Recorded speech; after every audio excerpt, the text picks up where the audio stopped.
On the Spot with Michelle Makori is brought to you by Prime XBT. Is the Fed actually getting inflation under control? Inflation fell in May to around half of last year's peak, but is still double the Fed's target. The Consumer Price Index rose 4% last month from a year earlier, well below the recent peak of 9.1% last June, and down from April's 4.9% increase. It's the 11th consecutive month that inflation has slowed, but it doesn't really feel like inflation has cooled when paying your bills. So is CPI really an accurate reflection of the rising cost of living for Americans? My next guest says that there is increasing evidence to support the suspicion that CPI does not represent the actual inflation that Americans face as they struggle with rising prices for everything they use. But how much does it really matter, given that CPI and core CPI is the data that the Fed uses to make its decisions anyway? So what can we expect from the Fed? And more importantly, what can investors do about it? Joining me to discuss this and more is Michael Wilkerson. He is the CEO and founder of Stormwall Advisors, a strategic and financial advisory firm. He's also the host of Stormwall.com and author of Why America Matters, The Case for a New Exceptionalism. Michael has over 2 decades of experience in finance and consulting, including as a managing director at Lazard, and he is also the chairman of Charity Water, an NGO which seeks to solve the global water crisis. Michael, very good to have you with us. Welcome back to Kitco. Michelle, great to see you. All right, lots to cover. Let's start off, though, with the CPI number that we got. The index increasing just 0.1% for the month and 4% from a year ago, the lowest level in about 2 years. And excluding food and energy, core CPI rising 0.4% for the month, 5.3% for the year. Now, before we get into your argument that it isn't really an accurate inflection anyway, what is your read on the data that we do have?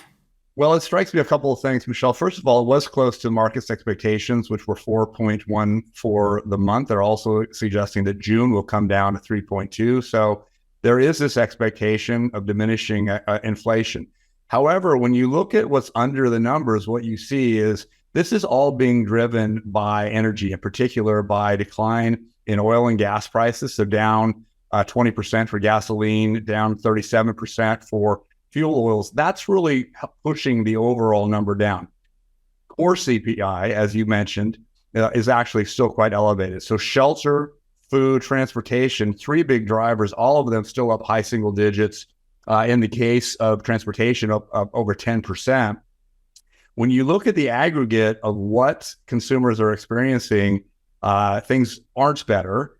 And in fact, shelter in particular, housing, whether purchased homes or rentals, transportation, and in particular, even electricity, power to the home is up some 5.5%. And let's keep in mind, this is the second year of running inflation. So what does that mean? We've got the base effects, the compounding effects of a couple of years. So in terms of consumers' pocketbooks, it's actually quite difficult out there. Yeah, it certainly does feel that way. I want to break down your argument more that even the CPI data as it currently is, even with the factors that you just listed, isn't necessarily an accurate reflection anyway. But before we get to that, I do want to talk about what we can expect from the Fed, because markets are now pricing in practically a 100% chance that the Fed is not going to raise rates this week, even as Fed Chair Jerome Powell maintains that he is going to keep at it until the job is done and that inflation is back down to 2%. So what are you expecting? I think there's a lot of reason to believe in a pause. Whether this is the last or last month was the last hike of the year, I don't know. But I do think that at the moment that the weight of decision making leads us to think that there will be a pause this month. I would be quite surprised to see another rate hike. As with the market, as you pointed out, the expectation is basically no action. And I think that's reasonable as we absorb what's going to happen in the next couple of months. Now, you did mention that inflation still remains, the headline CPI, more than 2 times the Fed's expectation. So at some point, the Fed is going to have to find a way to get back down to ground level. I don't think they have a lot of tools to do that. We can get into this later, but issues around the fact that, the Treasury has got to find around $1 trillion of liquidity in the coming months, and there's other issues that have to happen. So I don't think they're going to be able to continue to raise rates in that environment. All right, yeah, we will unpack that later. And as you quite rightly point out, we do have the Treasury now needing to fill up its piggy bank, if you will, the Treasury General account. And that means flooding the markets with about $1 trillion worth of debt over the next few months, which is going to have a further tightening effect. Again, before we get to that, I do want to get your thoughts on what it would mean if there is a pause this month, because former Treasury Secretary Larry Summers, who quite rightly warned that we would see inflation a few years back when we saw that unprecedented fiscal and monetary stimulus, he said that the Fed should consider a major rate hike in July if it pauses this month, meaning he's saying that we should probably see a raise of 50 basis points in July if there's a pause and if the economy continues hot and if inflation figures are robust, depending on his interpretation of robust. Now, Elon Musk tweeted in response to that, saying that that would be insane to have a 50 basis point hike in July. What's your read? Do you see that happening? Well, I tend to lean to the "that sounds insane to me" side of the argument, only because we've already seen signs that the very rapid increase in interest rates, raising of rates over the past year, almost broke the banking system. You can get to a destination, but if you drive there too fast, too aggressively, you're putting yourself and others at risk. And in this case, the Fed, I believe, will be doing great damage to the economy, probably more damage than what might be worth in the near term for the incremental benefit in the inflation fight. I do think they have to keep fighting. I think that rates are the tool that they have at hand to do it. But I think we would be risking a relapse in terms of some of the dangers that we saw in March and April around our big banks. Right. We did have, 3 of the 4 largest banking collapse in U.S. history happening this year alone in the face of an aggressive Fed. Let's touch on this idea very quickly then of the Treasury, which does need to refill its account, does need to issue a ton of debt. Many are seeing that as an extra tightening effect on the market, on the economy at large, sucking up a lot of liquidity. Does that mean that the Fed needs to back off? Or can we see a situation where we have double the liquidity being drained with the Fed raising rates, the Fed continuing to run off its balance sheet, and the Treasury selling debt to raise its coffers up? Well, what's interesting is you look at what's happened in the bond market. So since the debt ceiling deal was reached at the beginning of the month, over the past couple of weeks, bond prices have fallen, yields have risen, I believe, in the 2-year around 35 basis points. The Treasury is going to go to market in these big pieces. Yields are likely to continue to rise. This is actually bad for the banking system because, again, one of the tensions that exists right now that precipitated the crisis is investors, depositors, people like you and me are leaving the banking system in droves where they're still paying in savings accounts 25, 50 basis points, in CDs 1%.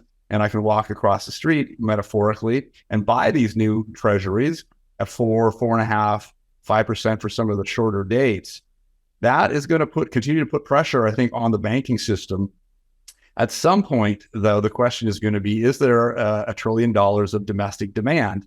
Because what we do also know is that foreigners aren't really picking up these bonds the way they used to in the past.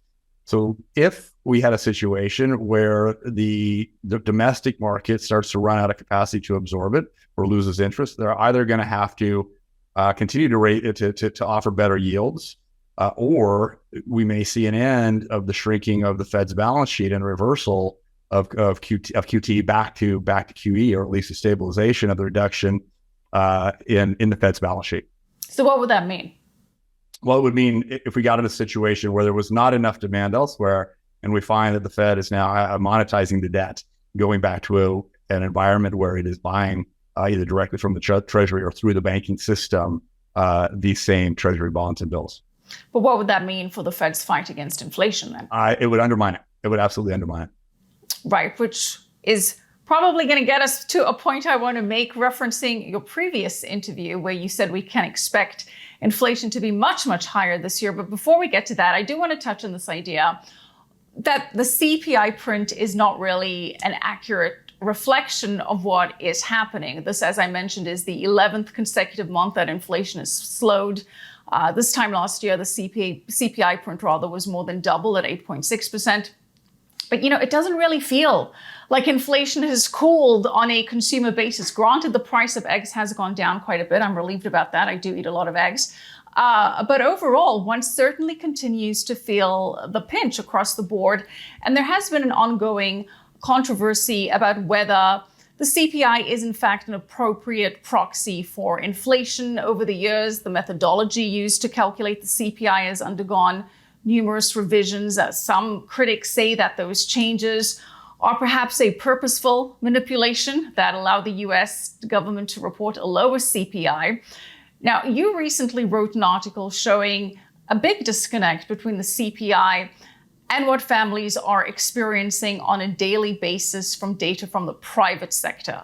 Break that down for us. Yeah, so I think, as you know, Stormwall Advisors, have been doing a lot of work this year around what's really going on with inflation. This has become one of the key themes because it's affecting everything. It's affecting business, it's affecting households, consumers. And there has been this sense of this disconnect between what consumers, businesses are actually experiencing and what the data represent. So in the beginning of the year, I started to unpack some of this sector by sector. So looking at food, looking at electricity, power to the home, and then eventually looking across a number of other sectors. Education, how much does it cost to send your daughter to college? Cost of medical care, the cost of housing, whether it be in rent or to own.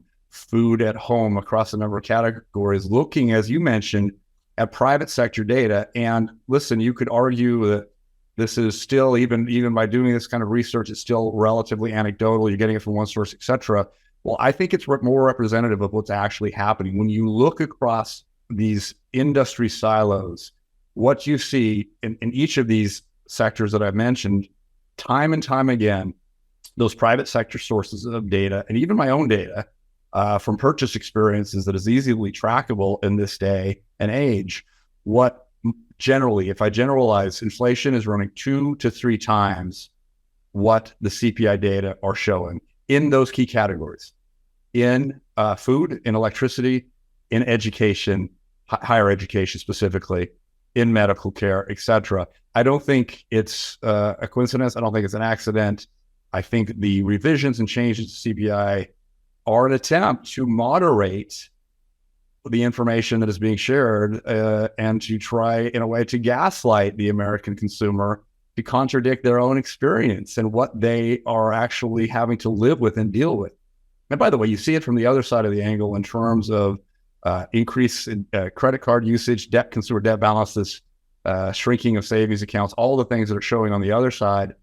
And I should also mention that even if you do stick with the CPI and that related data, what you're seeing is that real weekly wages are going down. The consumers are not keeping up, even though nominal wages are up, let's say 6% in the past few months against what peak inflation of 9%. Nonetheless, that's not real. When you look at the real income growth, it's hovering around 0 or negative.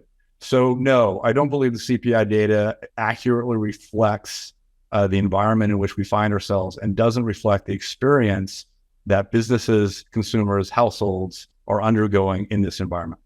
Now, I know you have extensive notes on this on stormwalladvisors.com where you really break down the categories, but let's just run through 1 or 2 of them for our viewers. For instance, you note that CPI suggests that healthcare costs have risen by about 2.6% year over year over the last decade, whereas analysis by PwC shows that medical care costs have actually risen by a staggering 220% since 2006, and that's an annual average rise of 7.6%. You break some more of those details down for us in the other categories, like you mentioned, like education, like electricity, if you have any of those examples to pull up for us. And so, by the way, so what I'll mention there is that in medical care, the figures you just quoted, that private sector data. I'm quoting your figures.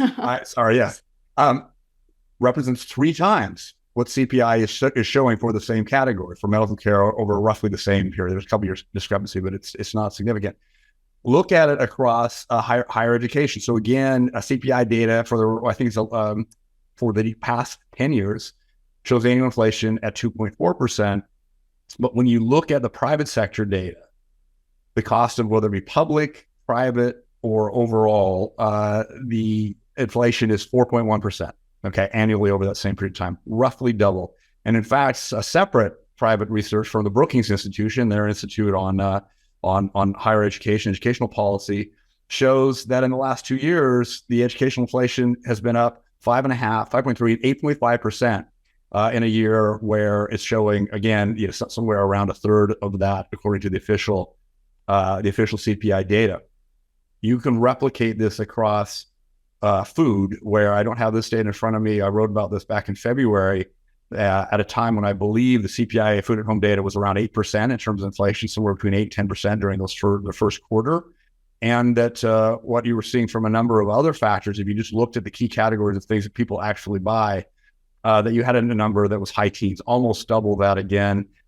Looking at historical data, I'm an addict of Amazon Prime. I use Amazon Prime for 90%, especially of food, other than other produce, etc. And fortunately, I was able to go back and look really over years of Amazon data across same items in the same categories, adjusting for things like packaging and all that sort of thing. And time again, I was shocked at the increases. I mean, we're talking about 30% over 3 years. I used a couple different benchmarks, but starting from the year zero, pandemic year 2020, January, and then looking forward over 3 years, seeing 30, 40% total increases, i.e. somewhere between 10, 11, even as high as 14, 15% annual increases over this past year. Anecdotes like that, where you see it, and again, just one last that I might make is just electricity, where I mentioned that CPI right now is showing 5.6%.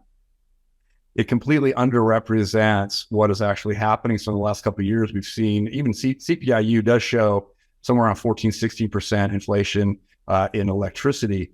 But if you look at price increases, go to the regulatory data, or even just what the regulators have said, the power companies have said, they are budgeting this year increases of 15, 20, 25%, because those price increases lag because it is a regulated environment. They have to go through a process.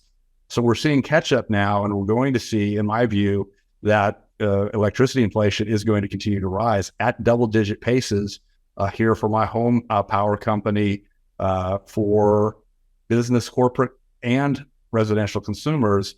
Prices are up substantially, again, in that sort of 20% zip code from just a year ago. Yeah, I mean, my Con Ed bill has practically doubled. Granted, my use of electricity perhaps has increased as well, but not by as much as the bill would indicate. I'm also a big fan of Amazon Prime, by the way. Mike, and you can actually see the differences between goods that you order regularly, and it's a lot more than 4%. So the question is this done by design? I mean, do you think that the Bureau of Labor Statistics is intentionally understating true inflation? And if so, with what goal? I will say there are a lot of incentives. One is that, of course, people are very concerned when they realize their purchasing power is diminished. Michelle, if you go back just using CPI and you started at the beginning of the century, just 20 years ago, you and I, every person living in this country using dollars, actually anybody who uses a dollar anywhere in the world, your purchasing power has gone down by 40%. All right. If we see another year of inflation where I expect it to be, which, as I said, last time I was with you, I said 8, 10, 12%. If you keep up another year or two, the value of the dollar will have been cut in half in a quarter of a century. That's just on the CPI data. Accepting it as it is, if that actually is understating it, then you see that we are being robbed. Inflation is a hidden tax.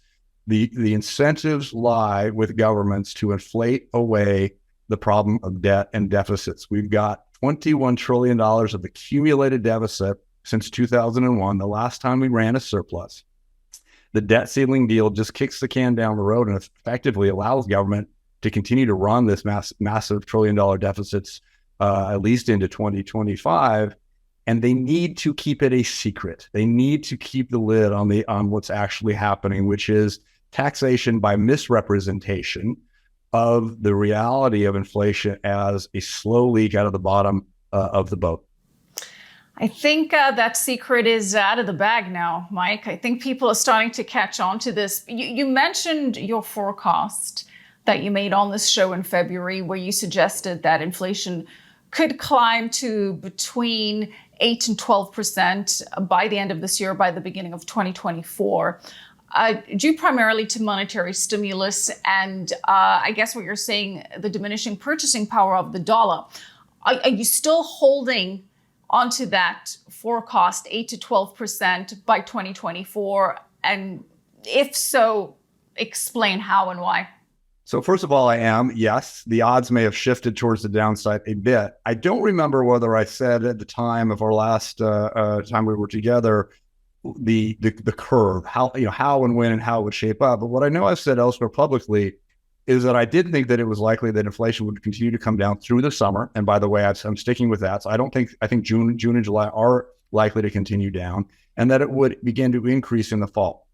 There are two things in my mind that would drive a rebound in inflation. One is monetary. One is this continued printing press that we're seeing. And again, I just mentioned the debt deal and the fact that we are going to continue to drive into further deficits. We've talked about some of the issues around the bond market, around banks. All of those things could create further QE type of pressures. We have seen the money supply, M2 money supply, come down over the past 6 months. But we have to keep in mind the starting point from the global financial crisis was that the money supply, M2, has tripled from 2007 until last year. So the fact that it's coming down 5 or even 10% off of those highs really doesn't address the underlying monetary issue. So that's one thing. And that is my core thesis, that this inflation is a monetary inflation. And as such, it will persist until price inflation has caught up with the money supply. The other issue is more supply demand. And that is, we mentioned at the beginning of this around CPI that in May, the real driver of the decline, and it's true in April as well, is the decline in energy prices, specifically gas and oil. I am not of the view that where we are right now, which is WTI and Brent off 30% off of the beginning of the year, trading around $69, $73 each as of today, that those are sustainable levels. I do think that we're likely to see price movements back up towards where it was at the beginning of the year. One of the drivers of that is simply the ability of BRICS Plus, which is not in a mood to be friendly, to continue to, even in the face of recession or weak demand, to make decisions that are in their interest and not in ours. And what does that mean? What are their incentives? What are their interests? Well, the Saudis just last week said, basically half jokingly, to the oil traders, be careful. We see that oil is going to go back up to $80, $90, even $100 by the end of the year. So translating it transparently that this was their view, the market dismissed it. Nothing's really happened in the last few days. We've seen a little bit of upward movement in price. But I think that just as it has been the main factor in reducing nominal CPI, headline CPI, I believe that it could be the driving factor in the fall in turning CPI around. The monetary issue, number one, that's a long-term phenomenon. It could be that we see that nothing happens for a long time and suddenly something happens. I think this oil market issue, which drives everything. In turn, the derivative of that is, does China get moving again? Is it going to open up or not? It's showing a lot of weakness right now and deflationary pressures even. So I think that's the chain of events. Either demand picks up from China or a BRICS Plus, OPEC Plus, whatever the right phrase here, OPEC Plus in this context, decides that they want to maintain price stability, not of the dollar, but price stability of oil, and want to tighten the market. All right, let's talk about that a little bit more. As you quite rightly point out, much of the decline in CPI this month was driven by energy prices falling 11.7% over the year.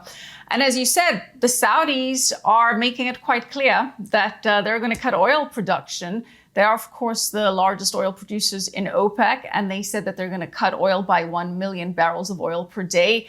And other OPEC members have also promised to cut oil production into 2024. And of course, OPEC, the Organization of Petroleum Exporting Countries, accounts for 40% of the world's crude oil production. And as much as people may want to move away from oil, we're still very, very much dependent on it. Meanwhile, we have the US now starting to refill the Strategic Petroleum Reserve, purchasing over 3 million barrels of oil. They shouldn't have arguably tapped into it in the first place, considering it's for emergencies, but they have been using it to fight inflation. And the SPR has fallen from 511 million to around 355 million barrels of oil over the course of a year. So we expect them to have to fill up the Strategic Petroleum Reserve. As you mentioned, China could jump into the market. Yeah, it has some issues with its own economy, but it looks like it may still be a long-term oil buyer. So how do you see this playing out then? You said you see inflation still hitting that target of between, and I get it, it's a range, but between 8 and 12% end of 2023, end of Q1 of 2024. Elaborate a little bit more on how this oil dynamic plays out. Because oil feeds everything. So oil prices go into food prices. Sorry, it goes into energy. Because let us not forget that it still drives electricity production, power home in a lot of markets. Diesel represents, well, in the food industry, 7% of all food in the US is carried by trucks. The vast majority, 99% of long-haul trucks run on diesel. Trains run on diesel. Ships and planes run on diesel. So those transportation costs, everything, with a few exceptions, everything is a derivative of the energy market. And right now, the energy market is still an oil and gas market. So the link is direct. You mentioned the Strategic Petroleum Reserve, and we're playing a very, very reckless game here. The Petroleum Reserve, the Strategic Reserve, was full at the beginning of 2001 at the transition of administration. It was slowly and secretly drained, or released without fanfare. You mean 2021? In 2021, excuse me. Yeah. It was full. And now it is, I believe, at less than half. It's getting near the border where it would be illegal for them to drain anymore based on the original authorization. The average cost was the equivalent in gas prices per gallon of gas, less than $2. And we are refilling it now, but at about 2 times that cost. And 3 million barrels is nothing. It's a drop in the bucket. They were draining 30 million barrels a month, 4 months on end. So this is a very dangerous thing. This was something that was supposed to be a strategic asset for the national defense, and it was turned into a political tool, which is a tool to impact prices at the pump. And of course, then midterm elections and all of that sort of thing. We did that very recklessly, in the sense that if there were a true strategic emergency, we would have been in a bad way, just as we are verging on being in a bad way in terms of our overall military armaments due to the depletion from the hostilities in Ukraine. So last time we spoke, Michael, you said, therefore, you are very bullish on oil and oil companies. Do you still hold that position, safe to assume? I do. Now, of course, as I mentioned, we've been in a bit of a bear market in the last little bit in oil and gas. Look at what's happened in the markets. It's been unbelievable. The bond markets and the equity markets are not talking to each other. The bond markets are continuing to signal recession. We saw that the Eurozone just went into recession with 2 quarters of negative GDP. We're not there yet. The U.S. had real GDP of 1.2, 1.3% in the first quarter. But the yields are inverted. The yield curve is inverted, the historically best signal of recession. And on the other hand, the equity markets are flying. So the FANGs are up some 77% year to date. Semiconductors up, I believe, 44%. S&P 14%. Why? Well, I don't know. The FANGs and semiconductors. This is the AI bubble. AI is a very real thing. It is going to be transformational. It is one of the most important things that we need to be paying attention to right now.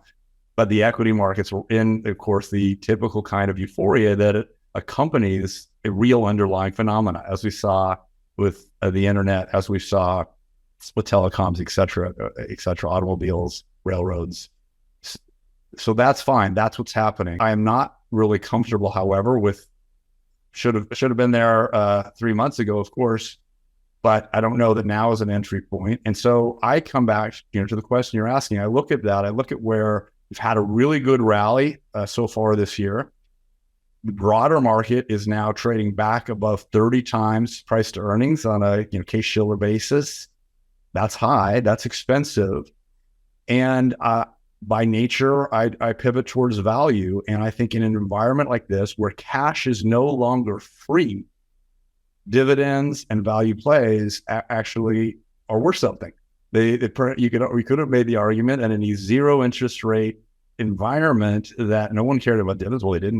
That's a fact. But they underperformed. Value underperformed for that reason, because people didn't really care about dividends. They get money, liquidity from anywhere.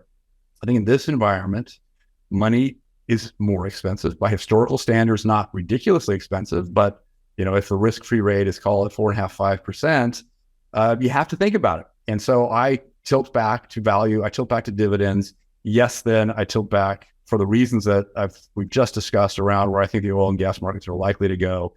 As a long-term play, I still am favorable. Are we out of the oil bear market? I don't know. I gave a case of how we could be, but it may not be the case. Nonetheless, I like the fact that I think we're at the low end of a probable range in terms of oil prices. I like the fact that the pressure around ESG is coming up somewhat, not completely, but I think you're hearing CEOs take more aggressive stances, tell the truth, and say this sort of zero carbon environment is not possible in the near term. We're going to need oil and gas for a long time. Prices are such that the yields aren't as attractive as they were, but nonetheless, I think it's a reasonably safe harbor in an environment where other things look potentially overpriced. Do you have any particular picks then in the sector? Well, and I can't remember what I said last time, but I continue to be a big fan of Exxon, of Phillips, of Chesapeake, others in the sector. And as I mentioned before, I still like the miners. And I know that sounds antiquated, but I look... The gold miners, gold and silver miners. Gold miners, and even, the broader names like 𝗲𝗏𝗃, but certainly Newmont, others, just because I think that you're going to see, again, you have very attractive dividends in the case of some of those names, double-digit yields at this point. And I think for reasons that I know you and this program talk about a lot, gold is on the come. Now, is it always on the come? How long do we have to wait to see what's going to happen? I'm okay to wait. In the meantime, for the miners especially, you get the dividend along the way. Okay, of course our viewers want to hear your thoughts on gold. We'll save that till the end, because you did mention the recession in Europe, and quite right, 2 quarters of negative GDP in the EU. There's the expression that if China sneezes, the US catches a cold. I guess my question is, if Europe sneezes, is it possible that the US catches a cold? What's your quick outlook on a recession going into the second half of the year? I'm less focused on the contagion aspect of whether Europe can push the US into recession. I think we've seen analogous situations before where the economy in Europe has been quite weak and the US has been able to tick along just fine. I don't see a reason why that isn't true today. In fact, really what's happened in Europe, they're running, by the way, the numbers I gave, those negative numbers, that's nominal GDP. Their real GDP is actually going to be much worse. If you look at the inflation that they're facing, it's worse than it is here in the US. Again, driven by energy, again, driven by the conflict in Ukraine. An issue where, for better or worse, the US is benefiting from it. Our energy industries are benefiting from replacing Russian gas. Our industries are benefiting, our defense industries, from feeding the beast. And so I think that I'm not as worried about it as much as I am suggesting. I think one of the things that struck me is how little attention that is being paid to the reality that Europe, the European area, is already technically in a recession, that the economy is weakening. And I see similar trends here. I mentioned this disconnect between what the bond market appears to be saying and what the equity market appears to be saying. There's an awful lot of optimism that remains in the face of some evidence that things aren't great. I mean, look at what is happening. Let's take corporate profits down two quarters in a row, down 5%. Profit margins are holding up. By the way, they're near all-time highs. They're coming down, but they're still at such large levels. The reason for that is, I think, one, they're navigating price inflation, but more importantly is they're squeezing the employees. So you look at compensation, labor share of profit of these corporations, and it's quite low by historical standards. So at some point, I think we're going to see a shift to labor, and then I think we're going to see profit margins coming down even further. I mentioned that real wages are actually down, labor productivity is down, weekly take home, real take home is down. What does all of that mean? All of that means that the consumer, which still represents 70 or so % of the economy, is not in a great place. Top 1%, the top 10%, perhaps, but people are already maxed out on credit cards, have already depleted savings, or deferring, and this is all in data, deferring home purchase decisions, deferring auto purchase decisions. And you look at even confidence, expectations are low. They've been using the Conference Board's data, consumer confidence expectations have been below 80% for about, I think, 5 or 6 months. 80 is the sort of line where you draw below which is recession is likely. They view, we've talked about my views on inflation.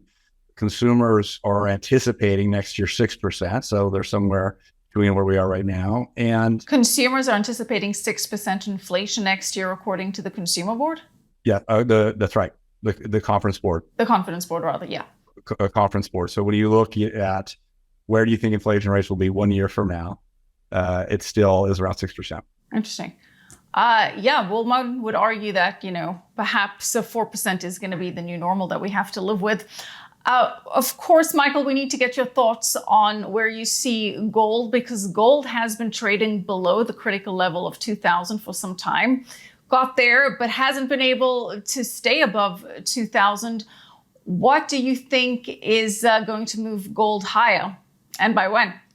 Yeah, so we saw a little bit of it in the banking crisis. We saw both gold, and when I say the banking crisis, I guess the March phase of it. I don't necessarily believe that it's over, but during those panic moments, you saw safe haven buys in gold, you saw it in crypto, you saw it elsewhere. It's eased off, and I think again it goes back to right now. There are some interesting alternatives. The dollar is not showing the strength that if you look back at 2022, it feels like there was a strong correlation between a rising and strong dollar and as a constraint on the gold price in dollar terms. That isn't really there anymore. You've got all of these things that we've been talking about: the banking crisis, inflation, and recession. So it does appear that the stars are aligning for gold. Now, the perennial frustration is, okay, the stars have aligned before, and sometimes it doesn't happen. But from my perspective, and we talked about it in the context of miners, I feel comfortable with gold, very comfortable with gold, very comfortable with the miners.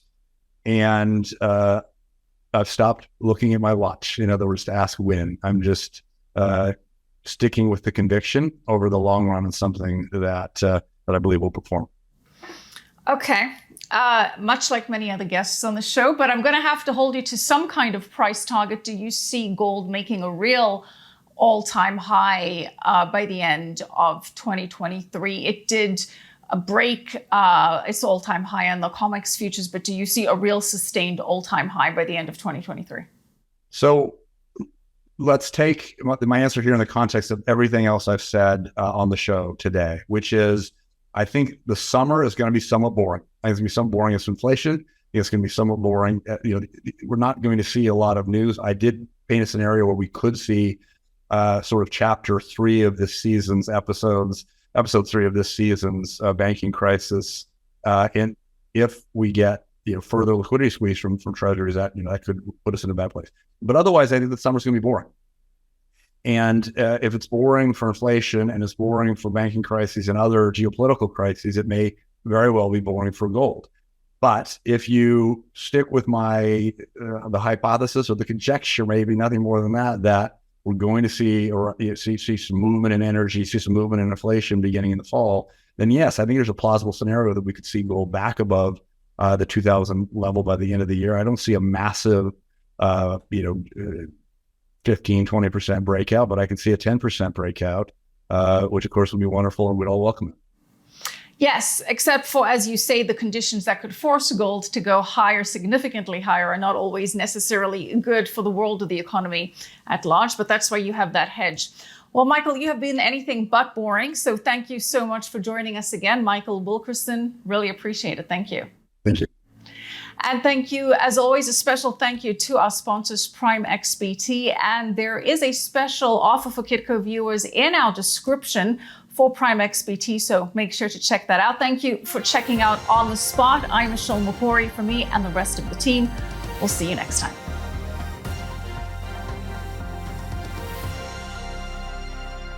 Begin